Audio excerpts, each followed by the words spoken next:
أعوذ بالله من الشيطان الرجيم.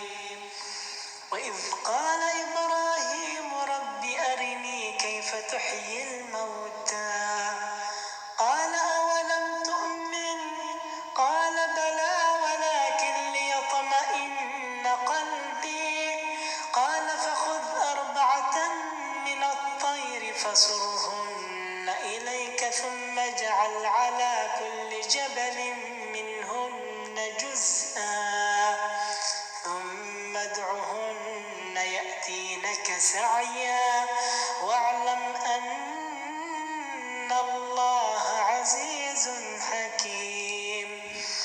مثل الذين ينفقون أموالهم في سبيل الله كمثل حبة أنبتت 7 سنابل في كل سنبلة 100 حبة والله يضاعف لمن يشاء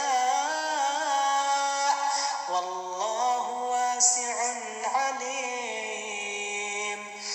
الذين ينفقون أموالهم في سبيل الله ثم لا يتبعون ما أنفقوا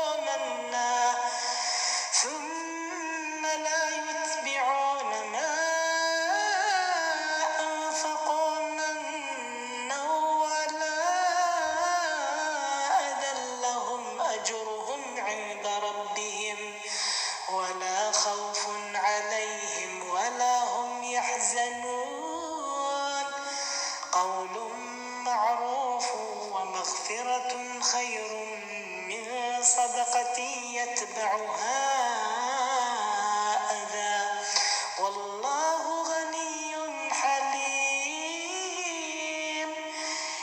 يا أيها الذين آمنوا لا تبطلوا صدقاتكم بالمن والأذى كالذي ينفق ماله رئاء الناس ولا يؤمن بالله واليوم الآخر فمثله كمثل صفوان عليه تراب فأصابه وابل فتركه صلدا لا يقدرون على شيء مما كسبوا